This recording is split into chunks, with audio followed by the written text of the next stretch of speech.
पवित्र आत्माओं को विदित है कि अभी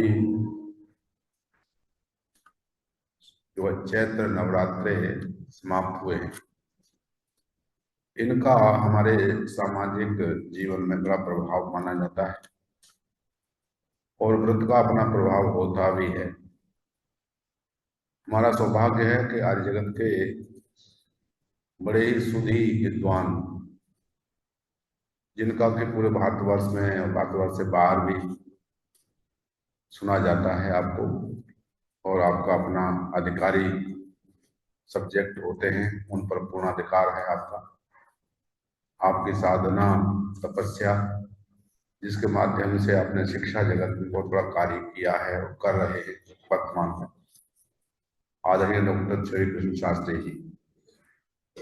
तो आज का जो प्रसंग है वो भगवान श्री राम से संबंधित है, क्योंकि उनका जीवन एक ऐसा प्रकाश स्तंभ है कि हम विद्वानों के मुख से सुनते हैं तो लगता है कि सुनते ही रहे, एक सीरियल की तरह होता है। तो आदरणीय डॉक्टर साहब से प्रार्थना है कि आप अपने मधुर प्रवचन से हम सबको अगले 45 मिनट के लिए लाभान्वित कराएंगे। आदरणीय डॉक्टर श्री कृष्ण शास्त्री जी, आपका तालियों से स्वागत है। जो जूम पर जुड़ रहे हैं महानुभाव भद्रकोश देवियां और सज्जन, उनका भी सादर अभिवादन है और आपका साधुवाद है कि आप बड़े प्यार से जुड़ रहे हैं। आइए हम सब उनके प्रवचन का श्रवण करते हैं। धन्यवाद।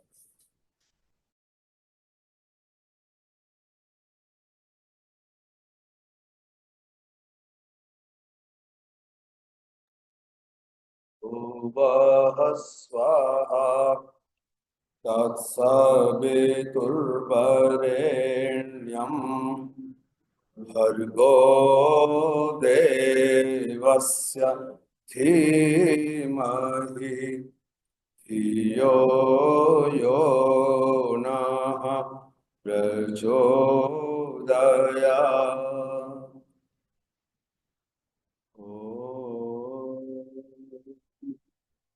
शन्नो मित्रः शं वरुणः शन्नो भवत्वर्यमा शन्न इन्द्रो बृहस्पतिः शन्नो विष्णुरुक्रमः।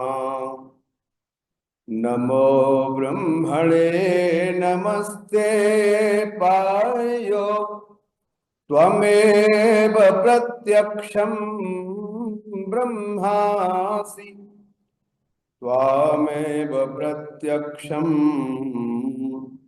ब्रह्म वदिष्यामि ऋतं वदिष्यामि सत्यं वदिष्यामि। तन्मामवतु तद्वक्तारमवतु अवतु मामवतु वक्तारम्। यं ब्रह्मा वरुणेन्द्ररुद्रमरुतः स्तुन्वन्ते दिव्यैस्तवैर्वेदैः साङ्गपदक्रमोपनिषदैः गायन्ति यं सामगाः। ध्यानावस्थिततद्गतेन मनसा पश्यन्ति यं योगिनो यस्यान्तं न विदुः सुरासुरगणाः देवाय तस्मै नमः। त्वमेव माता च पिता त्वमेव बन्धु च सखा त्वमेव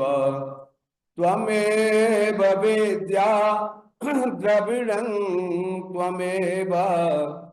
त्वमेव सर्वं मम देव त्वमेव सर्वं मम देव।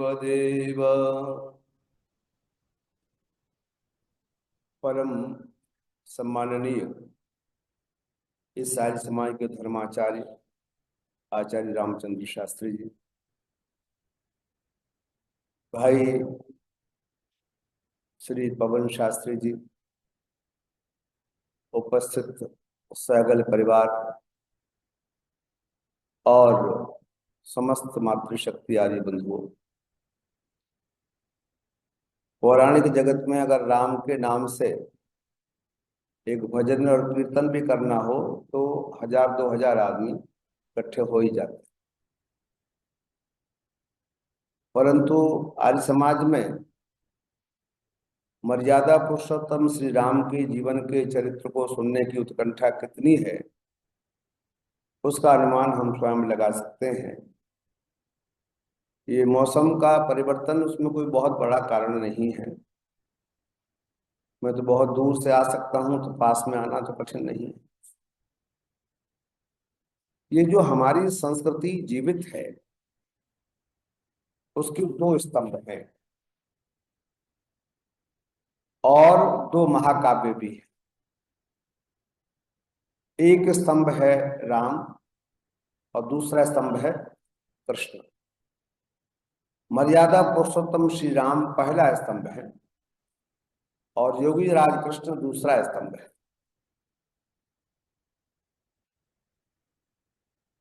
इस भारतवर्ष में ही नहीं, भारतवर्ष के बाहर भी हमें जितना साहित्य उपलब्ध होता है, लौकिक साहित्य,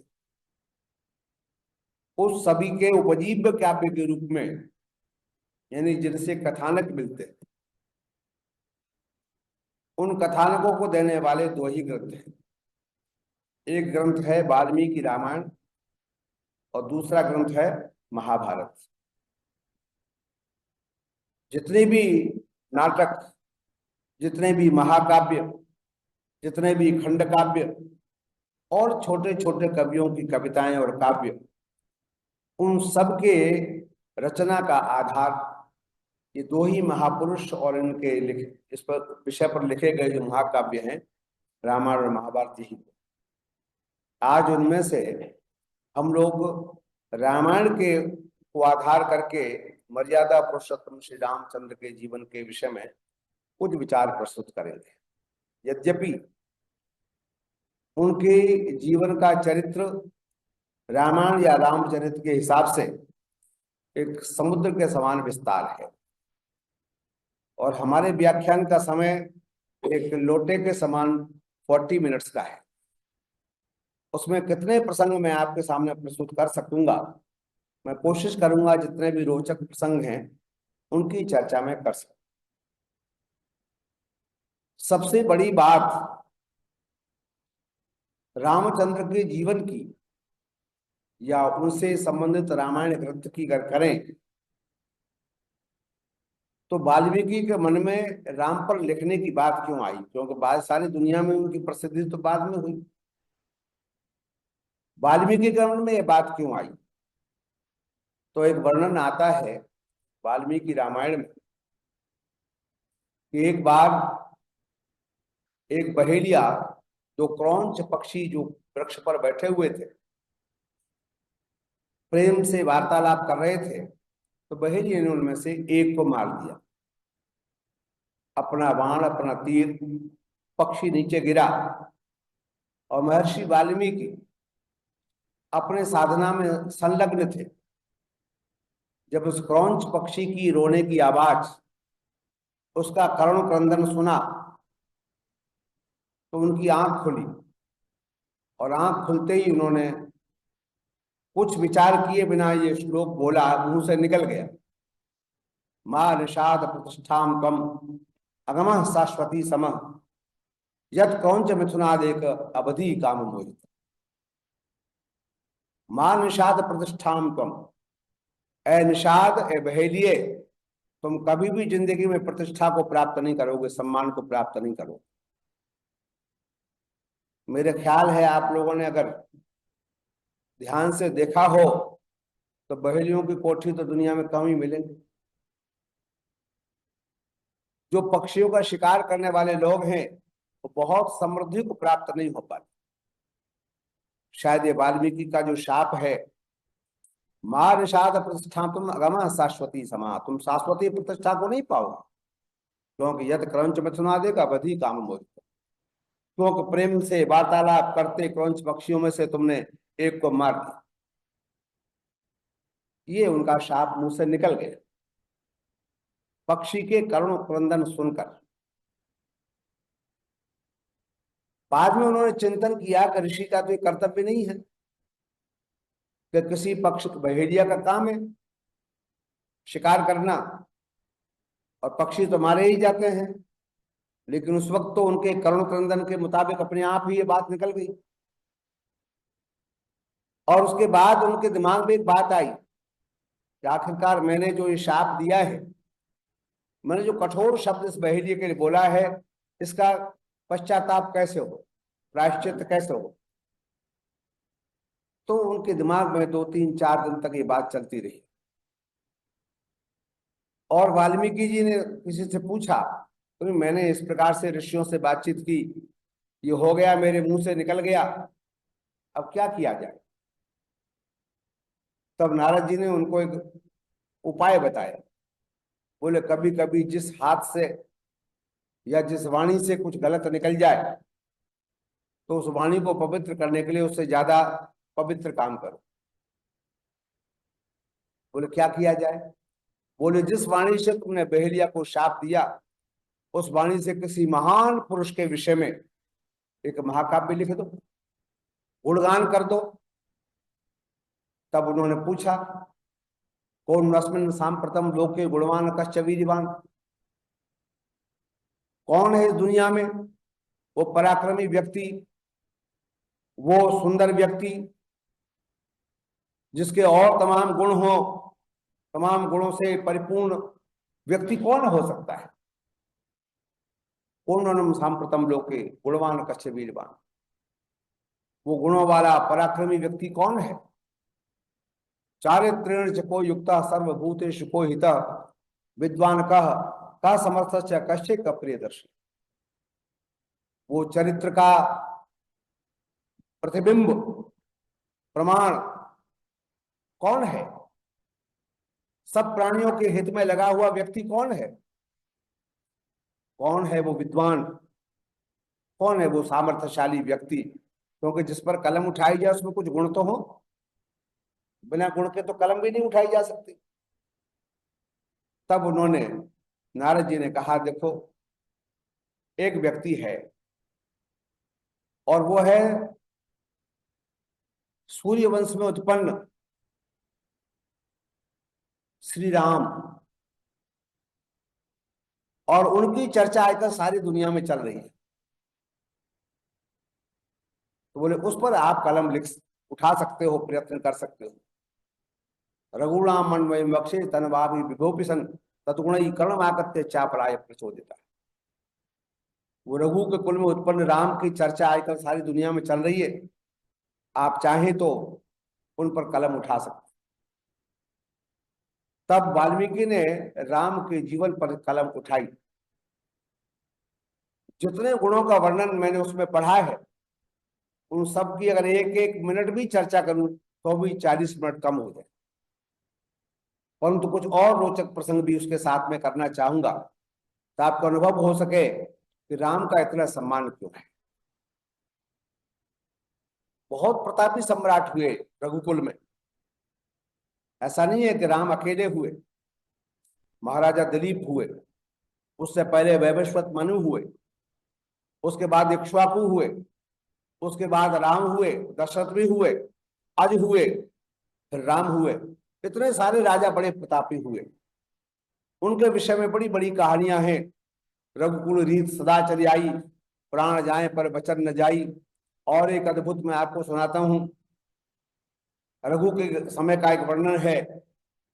तमध्वरे विश्वजित क्षितिशम निशेष विषाणित कोश जातम, उपात विद्या गुरु दक्षिणार्थी कौत्स प्रपेदे वरतंतु शिष्य। उस जमाने में एक बहुत बड़े आचार्य थे, उनका नाम था वर्तंतु, उनके शिष्य थे कौत्स। उन्होंने 14 विषयों में एमए किया। 14 कलाओं में निष्णात हुए। जो एमए शब्द है उसकी हिंदी जानते क्या है? एमए की ही फुल फॉर्म है मास्टर ऑफ आर्ट, उसको हिंदी में कहते हैं कला निष्णात। तो उन्होंने कहा 14 कलाओं में निष्णात थे, इसका मतलब 14 विषय में एमए थे। 14 विषय में कौत्स ने एमए किया वर्तंतु के पास रह करके। तो जब वर्तंतु ने शिक्षा प्राप्त कर ली तो उन्होंने अपने गुरु कौत्स से शिक्षा प्राप्त कर ली, तो गुरु से कहा, गुरु जी मैंने आपके ही मुख से सुना है कि विद्या प्राप्त करने के बाद गुरु दक्षिणा देनी पड़ती है, तो गुरु दक्षिणा दिए बिना विद्या सफल नहीं होती, तो मैं आपको क्या गुरु दक्षिणा दे सकता हूं? तो वर्तंतु ने कहा, बेटा दक्षिणा तो मैं तुझसे ले लेता, तू कोई राजकुमार होता तो, पर तू तो मेरा पुत्र भी है और मेरा शिष्य भी है। मैंने तुझे पाला है, पढ़ाया है, लिखाया है, 14 विषय में एमए कराया, निष्णात किया, तो क्या दक्षिणा देगा? बस इस गुरु परंपरा को आगे बढ़ा, यही दक्षिणा है। बोले नहीं, दक्षिणा तो, क्योंकि ये ज्ञान यज्ञ हमने पूरा किया है, तो शास्त्र में लिखा है विधिहीनम असृष्टान्नम मंत्रहीनम अदक्षिणम श्रद्धा विरतम यज्ञम तामस प्रचक्षत। जो श्रद्धा से दक्षिणा से विहीन हो जाएगा, अदक्षिण हो जाएगा, तो तामस हो जाएगा, इसलिए दक्षिणा तो दूंगा। तो उन्होंने आक्रोश में कह दिया 14 विषय में एमए कराया है, 14 करोड़ स्वर्ण मुद्राएं लिया। अब उनके समझ में आई वर्तन कौत्स के कि 14 करोड़ स्वर्ण मुद्राएं कौन देगा? तो कोई चक्रवर्ती सम्राट ही दे सकता है। उस जमाने में आज से 10 लाख साल पहले, 9.5 लाख साल पहले अगर कोई 14 करोड़ स्वर्ण मुद्राएं का मतलब वो 1 तोले की मुद्रा तो कम से कम होती होगी, उसके बाद उससे शायद और भारी होती हो। इतना सोना किसके पास हो सकता? तो वो चल दिए रघु के पास। उस वक्त रघुकुल का चक्रवर्ती सम्राट था, साम्राज्य था, उनके पास गए। जब उनके पास गए तो वहां पता चला तमध्वरे विश्वजित क्षितीशम निशेष विश्राणित कोश जातम। एक बहुत बड़ा यज्ञ किया था उन्होंने, उसका नाम था विश्वजित यज्ञ। विश्वजित यज्ञ समझते? दुनिया को जीत लेने वाला यज्ञ। उस विश्वजित यज्ञ को करने के बाद निशेष विश्राणित कोश जातम, खजाने में कुछ बचा नहीं। देखो, दुनिया को कोई जीतना चाहे तो दुनिया को जीतने के लिए कुछ तो खर्चा करना पड़ेगा। आप किसी को अपना बनाना चाहते हो तो अपना बनाने के लिए कुछ खर्च करना पड़ता है। तो उन्होंने सारी दुनिया को अपना बना लिया था, उनके अधीन हो गई, और उसके लिए उन्होंने एक यज्ञ किया जिसमें सारा खजाना खाली कर दिया प्रजा पर, सारी दुनिया को पर खजाना खाली कर दिया। निशेष विश्रांत कोश जातम, कुछ भी खजाना बाकी, एक फूटी कौड़ी नहीं बची। उस वक्त कौत्स पहुंचे। जब तो कौत्स पहुंचे तो स्वागत और सम्मान में बड़े सम्राट के यहाँ तो सोने और चांदी के बर्तनों में भोजन मिलना चाहिए था, लेकिन वहां क्या हुआ? समृन्मये बीत हिरणमयत्वात् पात्रे निधायर्घ्यमनर्घशील। मिट्टी के शकोरों में पानी मिला। मृन्मये समृन्मये बीत हिरणमयत्वात्, सोने के बर्तन तो बीत गए, सब दान कर दिए, अब तो शकोरा मिट्टी का था। समृन्मये बीत हिरणमयत्वात् पात्रे निधायर्घ्यमनर्घशील। उस अर्घशील राजा ने उस पात्र में, मिट्टी के बर्तन में पानी दिया, अर्घ दिया। लो महाराज जल पिए। अब कौत्स ने सोचा कि सिर मुड़ाते ही ओढ़े पड़ गए। मैं तो सोचा था रघुवंश का इतना बड़ा सम्राट है, इसके पास में अब क्या इच्छा जाहिर करूं, क्या कहूं? और उन्होंने आप अगला प्रश्न किया, गुरुजी ठीक तो है? बोले गुरुजी तो ठीक है, पर आपने जो मिट्टी के बर्तनों में स्वागत किया इससे मुझे कुछ थोड़ा सा संदेह हो रहा है। तब उसने बताया कि ऐसे ऐसे यज्ञ हुआ था गुरुजी, सब खाली हो गए। बोले फिर चलते हैं। जब आप खाली हो तो खाली पर कोई क्या मांगेगा? बोले नहीं, आपका आना कैसे हुआ? तब उन्होंने कहा कि मुझे तो इस तरह से गुरु दक्षिणा देनी थी, 14 करोड़ स्वर्ण मुद्राएं, और मैंने सोचा आपके अलावा किसके पास हो सकती है, तो आपने तो मिट्टी के सोकरे में पानी पिला दिया, आगे क्या हो सकता है। तब उन्होंने कहा सुनो, आपको 14 करोड़ स्वर्ण मुद्राएं जरूर मिलेगी। मैं वो प्रतापी सम्राटों की बात बता रहा हूँ, फिर अभी रामपरा।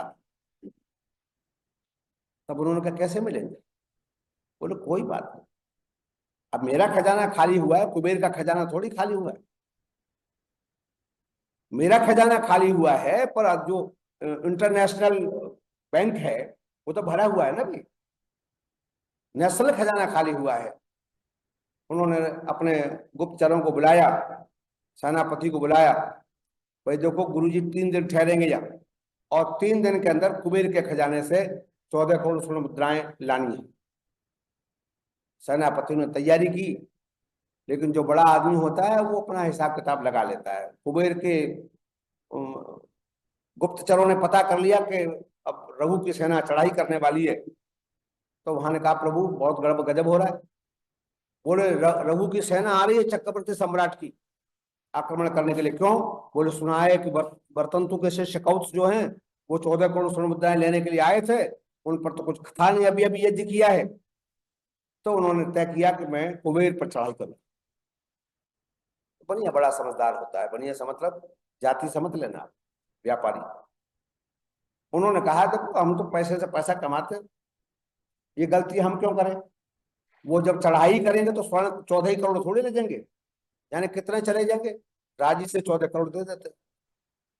उन्होंने कहा 14 कह 28 करोड़ भेज दो, झगड़ा खत्म। इससे पहले कि सेना वहां से मूवमेंट करे, हम उनका खजाना भर देते। और कुबेर ने गधों पर लाद लाद करके या जिस किसी भी साधन से उनका खजाना भर दिया। अब इसकी चंद वो आए गुप्तचर, उन्होंने कहा महाराज कमाल हो गई। बोले क्या? बोले सेना तो उधर तैयार हो रही, उधर खजाना भर गया। कैसे? बोले कुबेर के लोग आए हैं, वो खजाना भर रहे हैं लगातार। बोले ठहरो, 14 करोड़ से 1 पैसा ज्यादा मत लेना। बोले वो तो भर गए, अब लेंगे कैसे नहीं। अब सवाल ये है कि जो हमारे आचार्य हैं कौत्स, उनसे उन्होंने कहा प्रभु ये आपके नाम से आया है, आप ले जाओ। पर कौत्स क्या कहते हैं? बोले नहीं, मैं तो केवल 14 करोड़ स्वर्ण मुद्राएं लूंगा, इससे 1 कौड़ी ज्यादा नहीं लूंगा। और कौत्स उधर राजा कह रहे हैं रघु, बोले नहीं नहीं नहीं, मैं 1 पैसा ज्यादा रखूंगा, अपने पास रखूंगा नहीं, जो आपके नाम का आया सब आप लेके जाओ। दोनों झगड़ रहे इस बात में कि मैं इससे ज्यादा लूंगा नहीं और मैं अपने पास रखूंगा नहीं। आप जरा समझिएगा संस्कृति को, हमारी संस्कृति बड़ी अद्भुत है। याचक सामने खड़ा है, वो जरूरत से ज्यादा लेने को तैयार नहीं है। दाता सामने खड़ा है, जो अपने पास जरूरत से ज्यादा रखने को तैयार नहीं। जो वर्णन आता है रघुवंश में सुना देता हूं, देवताओं ने पुष्प वृष्टि कर, बोले जहां ऐसी प्रजा और जहां ऐसे राजा, जहां ऐसे आचार्य, जहां जैसे सम्राट हों, उस देश को दुनिया में सोने की चिड़िया बनने से कोई रोक।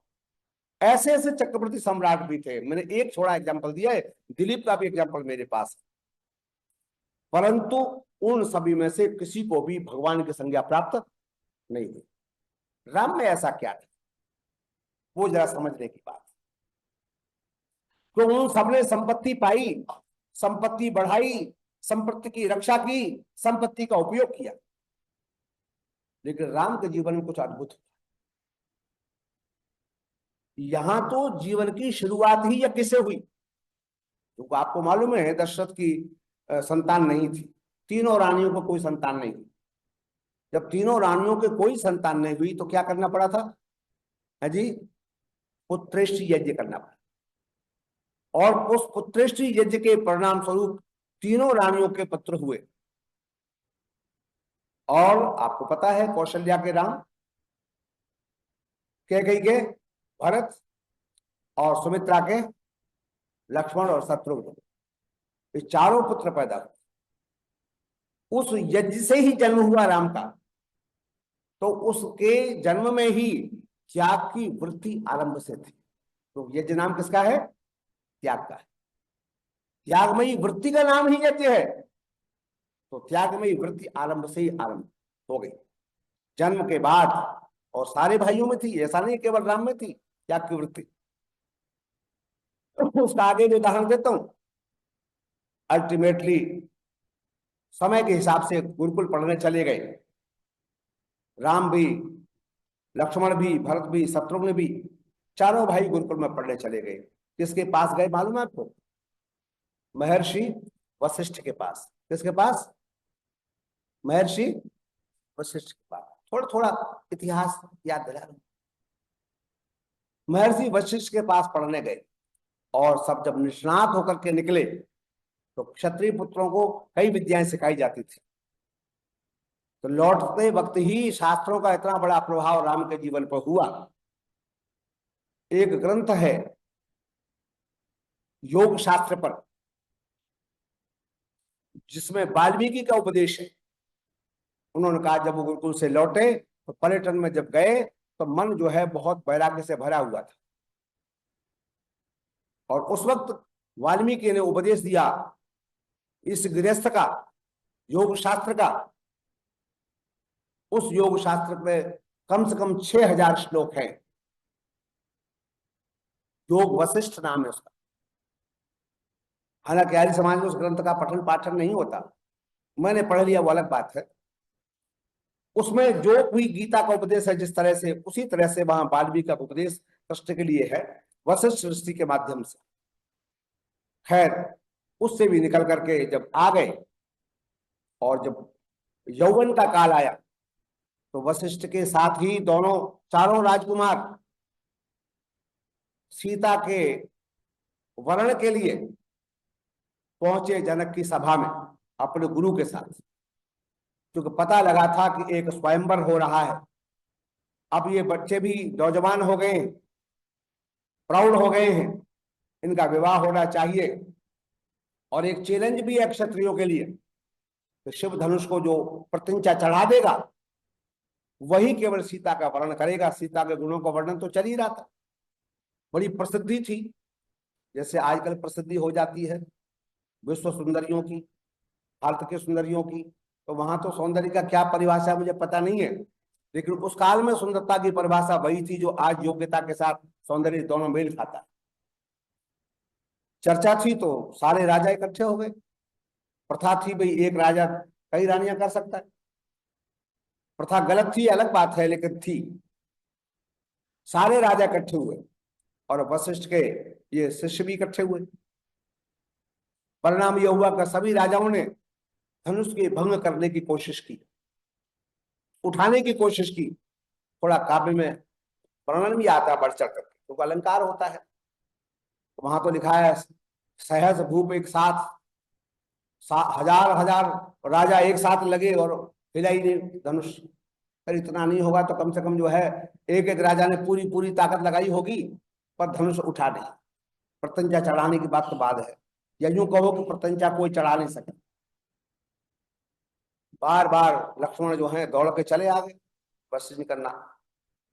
तो नंबर 2 पर 3 पर है ना, नंबर 1 पर राम का है, आप राम को जाने दो, है ना। अगर धनुष उन्होंने प्रत्यंचा चढ़ा दी तो समस्या ये होगी कि सब प्रथा बिगड़ जाएगी।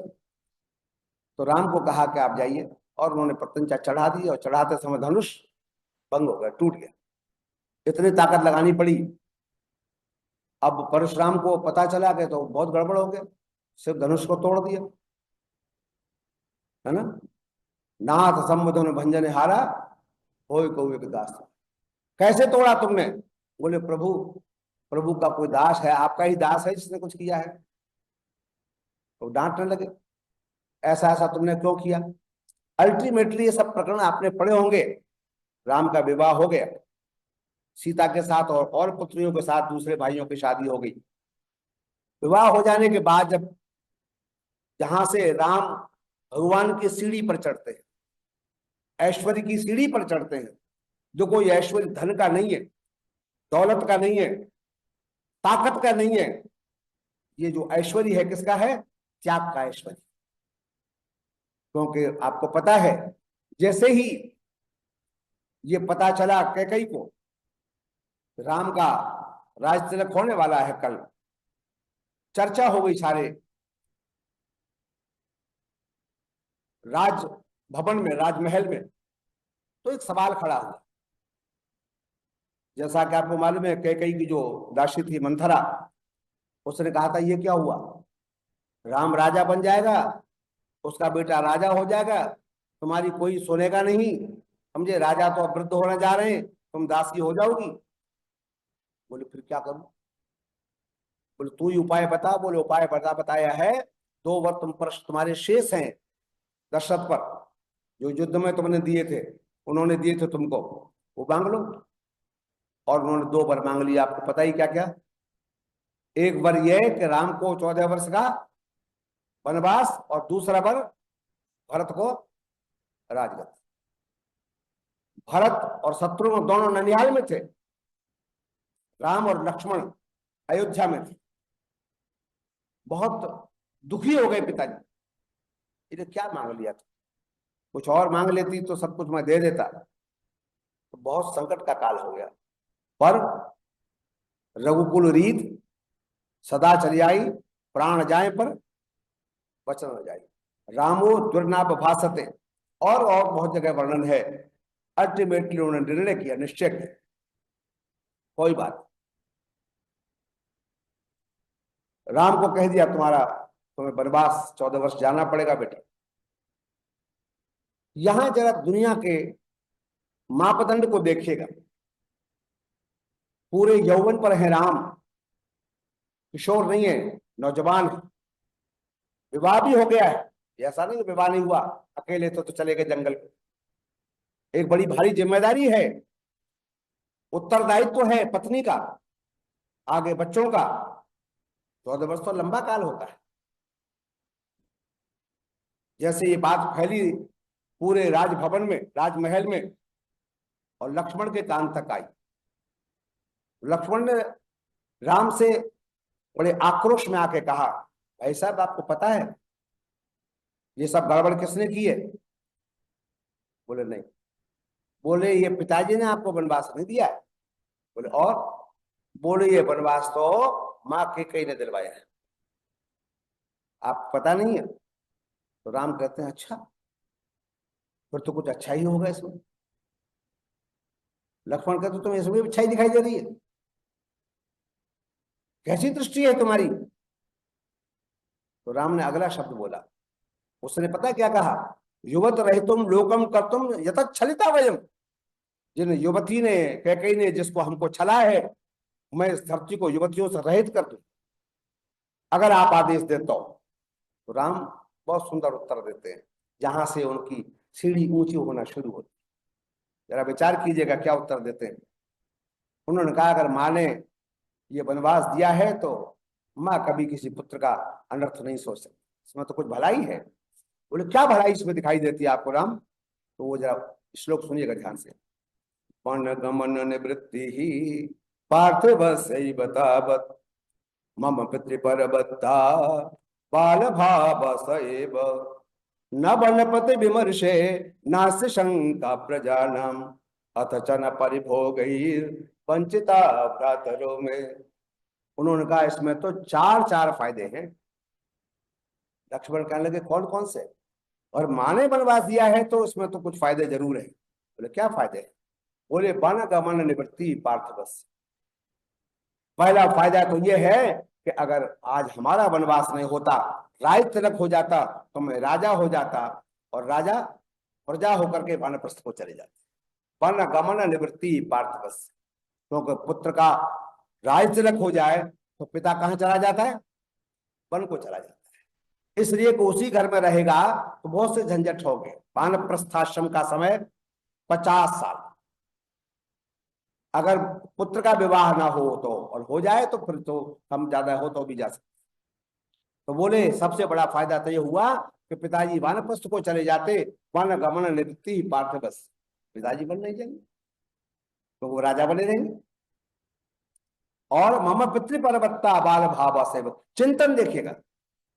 उन्होंने कहा हमारे प्रति वही बाल भाव बना रहेगा, मम पितृपरवत्ता, हमारी वैसी भावना उनके प्रति बनेगी। हम बेटे रहेंगे, वो पिताजी रहेंगे, और बड़े प्यार से कहेंगे बेटा राम तेरा जल तो लिया। तो ये जो पिता पुत्र का स्नेह है, राजा बनने के बाद पिता का स्नेह पुत्र को नहीं मिल पाता। आज कोई प्रधानमंत्री बन जाए, राष्ट्रपति बन जाए, तो उसके परिवार वाले मिलना भी चाहें तो कई घंटे लगेंगे मिलने में, है ना। हमने तो देखा है, अभी जो आपके मुख्यमंत्री बनी है आपके प्रदेश की, दिल्ली की, तो ये बहुत बार चरण छुए हैं।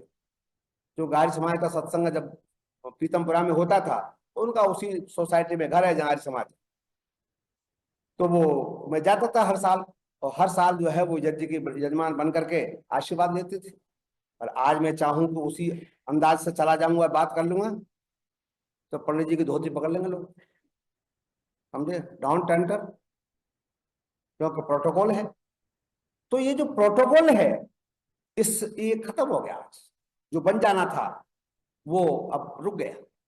उसी तरह का लाभ मिलेगा। और क्या मिला, और क्या फायदा हुआ, उन्होंने अगला फायदा सुनो ध्यान से। उन्होंने कहा न बन पते विवर्षे नास्त शंका प्रजा नाम।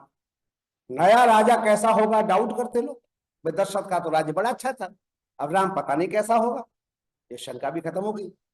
अब तो वही पुराने वाले राजा रहेंगे, हैं, भरत बनेंगे कि नहीं बनेंगे तो बाद की बात है। आज तो ये रुका है तो दशरथ ही राजा है ना। तो उन्होंने कहा न बन पते विवर्षे नास्त शंका प्रजा नाम, अब प्रजा में कोई शंका नहीं होगी। अथ चन पलित हो गई वंचिता भ्रातरों में। और मेरे भाई, हम चार भाई, हम चार भाइयों में बंटवारा हो जाता, तो कभी राजा हो जाता अयोध्या का, बाकी प्रजा हो जाती, भाई भाइयों में फर्क आ जाता। अब कोई फर्क नहीं आएगा, अब तो हम सब बराबर बराबर रहेंगे। ये राम का एक छोटा सा चिंतन मैंने दिया आपको, महाकवि भास के विचारों उन्होंने लिखा। और मैं तो जाने क्या क्या पढ़ा राम के विषय में। एक श्लोक, जब हम संस्कृत पढ़ाते तो कभी किसी कवि ने बड़ा सुंदर श्लोक लिखा। उन्होंने लिखा रामो राजमणि सदा विजयते, रामं ब्रवेशं भजे, रामेणाभीता निशाचर चमू, रामाय तस्मै नमः। रामान्नास्ति परायणं पर्यतरं, रामस्य दासोऽस्म्यहम्, रामे चित्तलया सदा भवतु मे, हो राम मामुद्धर। क्या संस्कृति है। अगर हम भाषा भी सिखाते किसी को तो परमात्मा के, प्रभु के नाम से, राम के नाम से सिखाते हैं। सातों विभक्तियों का प्रयोग है। रामो राजमणि विजय, राम राजाओं के मणि हैं, जय हो। रामम रमेशम भजे, रमा के पति, सीता के पति राम का मैं भजन करता हूँ, कीर्तन करता हूँ। रामेणा भेता निशाचर चमू, तृतीया का प्रयोग है। रावण ने रावण की, निशाचर की सेना को अभीत कर दिया, पराजित कर दिया। रामाय तस्मै नमः, ऐसे राम को मैं प्रणाम करता हूँ। रामानास पराणम परतरम, राम से बढ़कर कोई है ही नहीं। रामस्य दासोस्मि, हम, मैं उसका, उनका सेवक हूँ। रामे चित्तलया भवतु में, मेरा मन ऐसे चक्रवर्ती सम्राट त्याग और तपस्या की मूर्ति के चरणों में लगता है। ओ राम माम उद्धर। तो सातों विभक्तियों में इसका प्रयोग है। मैं हमारे काव्य और साहित्य में, चाहे व्याकरण हो, चाहे दर्शन हो, चाहे साहित्य हो, ये चीजें अंदर प्रविष्ट हो। राम के चरित्र की एक एक, मैंने तो अभी एक ही चीज कही है, अब मैं अगर इन बिंदुओं को बांटूं तो समय केवल 5-10 मिनट का बाकी है, और बातें बहुत बाकी है। राम सबसे पितृ के भक्त तो थे ही, पिता के उत्तम भक्त, जो पिता ने आज्ञा दे दी तो दशरथ का राज्य जो है वो ऐसे छोड़ दिया जैसे राहगीर जो है जिस छांव में बैठा होता है, उसे छोड़ के आगे चलना है, कुछ मंजिल आगे छोड़ दिया साहब। कोई चिंता नहीं की। बहुत लोगों ने समझाने की आंदोलन कर दिया अयोध्या की जनता ने, नहीं ऐसा नहीं हो सकता, वापस रहना पड़ेगा दशरथ आपको अपना निर्णय, और हम कैकेयी मां को पाठ पढ़ा देंगे।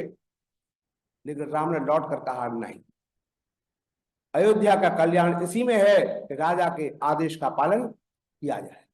जिस प्रांत में, जिस देश में राजा के आज्ञा के पालन का उल्लंघन होता है, वहां विघटन शुरू हो जाता है। इसलिए आप लोग आगे आने वाले राज्य का यथावत पालन करो, कर्तव्य का पालन करो, सब वापस लौटो। राम चले जाते हैं। पिता की भक्ति के साथ माँ की भक्ति भी आपने सुनी ली, माँ के प्रति क्या भाव था। अब सहोदर के भाव का एक एग्जाम्पल सुनिएगा, क्योंकि जिस भाई को हक मिल जाए और दूसरा भाई वो जाए जंगल को, तो भाई भाई के मन में क्या भाव आए। आज लाखों और करोड़ों मुकदमे हमारे न्यायालयों में किस लिए चल रहे हैं कि बड़े भाई ने छोटे भाई का या छोटे भाई ने बड़े भाई का इतना सा हक मार लिया। तो शास्त्री गलत तो नहीं कर रहे?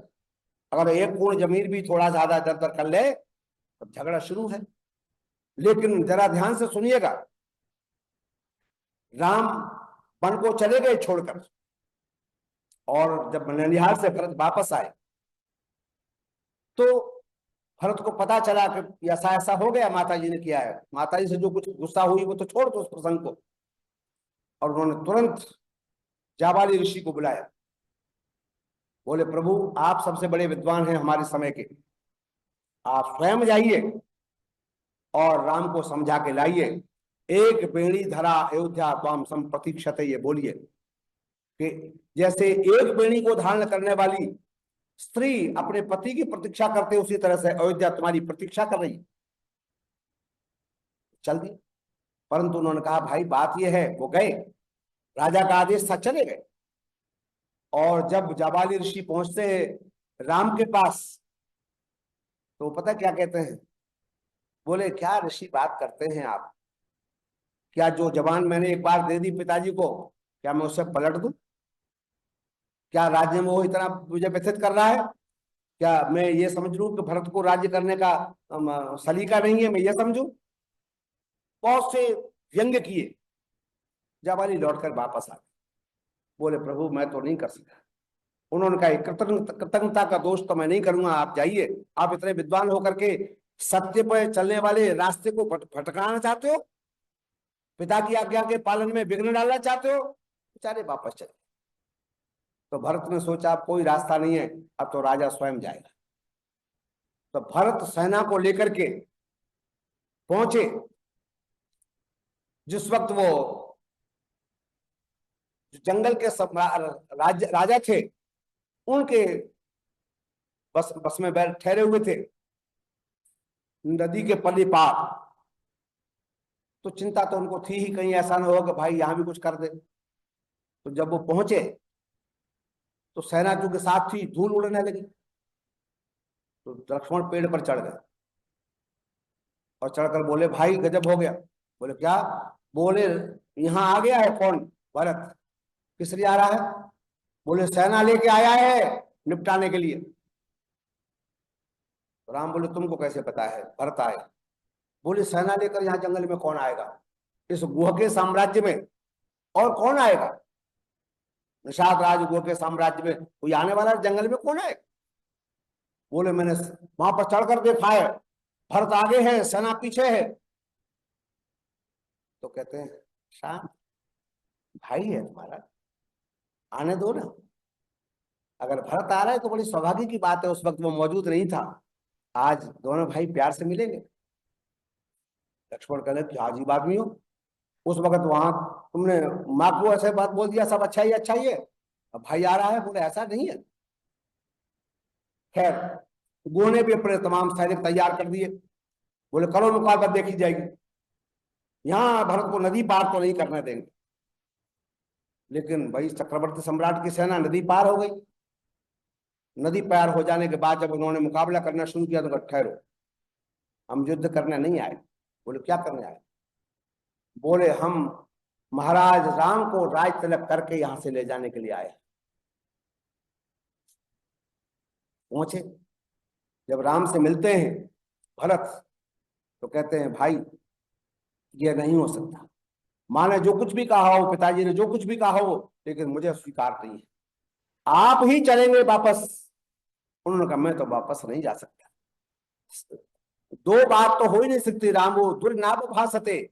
मैं दो बात नहीं कहूंगा, एक बार कह दी तो कह दी, मुझे 14 वर्ष पूरे पिता की आज्ञा का पालन करना है, आप वापस जाओ, आप साम्राज्य चलाओ। बोले मैं तो नहीं चलता। हाँ एक रास्ता बन सकता है, अगर आप कहें तो आपके चरण खड़ाऊं रख लूंगा वहां गद्दी पर, और मैं नीचे बैठूंगा। भरत 14 वर्ष गद्दी पर नहीं बैठे, चरण खड़ाऊं से शासन किया। माँ भ्रात भ्रातरम दुक्षण माँ स्वसार मुत स्वसा। वेद का संदेश कि भाई भाई से द्वेष ना करे। अनुपिता पिता पुत्रो मात्रा भवतु सम्मन, पिता पुत्र का अनुगामी होवे, इसका सबसे बड़ा संदेश वेद का राम के जीवन में प्राप्त होता है। इसलिए भी आज हम राम की नवमी को हर साल मनाते। जिन्होंने संपदा ज्यादा पा ली, जिन्होंने पद ऊंचा पा लिया, जिन्होंने साम्राज्य बढ़ा लिया, वो धरती से मिट सकते हैं, लेकिन जिसने इस साम्राज्य के लिए अपने को मिटा लिया, उसका यश तो सदा। काम सौरभेम स्वर्भिर यशोभी पयोधरी भूत चतुष समुद्राम, कालिदास लिखते हैं कि उस राम का यश तो ऐसा है जैसे चारों सारी पृथ्वी गाय ने अपने स्तनों में ले ली हो और उससे जो अमृत दुहा जाता है वो ये पृथ्वी है। राम का उस यश का गान आप अंदाजा लगा सकते हैं। इसलिए भाई की इस भावना को जो वेद में लिखी थी, भाई भाई से संपत्ति के कारण द्वेष न करे, और यही तो कारण सारा है। हम राम की लीलाएं देखते हैं, राम के चरित्र की बात करते हैं। आज समाज तो कहता है चित्र की पूजा न करो, क्या करो, केवल राम को न बुलाओ, है ना, जरा राम की भी सुनो, केवल राम राम न सुनो, राम की भी सुनो। उनके आचरण को जीवन में धारण करके देखो। अगर भाई आपके सामने खड़ा होता है तो कितना बड़ा त्याग उसके लिए कर सकते हैं। ये जिस दिन आ जाएगा, करोड़ों मुकदमे कोर्ट से अपने आप खत्म हो जाएगा। कौन? आचार्य जी, इस देश का कल्याण हो जाएगा। आचार्य जी ने पर्चा पकड़ लिया है तो कह रहे हैं समय हो, घड़ी तो बता रही है। ये जितने प्रसंग में बहुत सरलता में कह सकता था, थोड़े से मैंने कहे। अभी तो मैं अयोध्या से थोड़ा निकला ही हूँ, किष्किंधा तक पहुंचा नहीं। किष्किंधा के बड़े सुंदर सुंदर उदाहरण हैं, हनुमान के, बाली के, सीता के विषय में, इन तमाम, हनुमान के विषय में, वो मैंने चर्चा आपकी। फिर कभी चूंकि भाई देखो मैंने पहले कह दिया है, जब लिखने लगे तुलसीदास, सॉरी कालिदास राम के विषय पे, तो कहते हैं मंदह कवि यशा प्रार्थी हम श्याम भाषतम परम सुलभ्य फलोले बाग उद्बाहु रे बामण। मैं छोटा सा आदमी और राम का यश इतना बड़ा, मैं छोटा सा कवि, कैसे उसको पकड़ूंगा उस फल को? तो मैं छोटा सा उपदेशक, राम का इतना बड़ा चरित्र इस थोड़े समय में कैसे बांध सकता हूँ? जितना बांध सकता था, थोड़ी सी चर्चा आपके सामने की, आशा आप लोग लाभान्वित होंगे।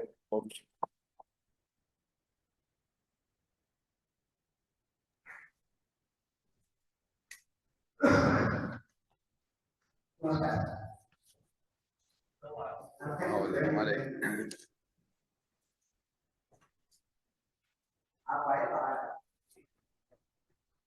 आप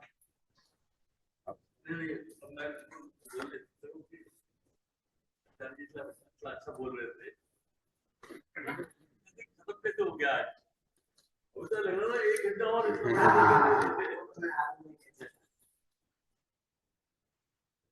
राम का नाम केवल जो वहां पर रहा, काम करते नहीं जो किए राम ने।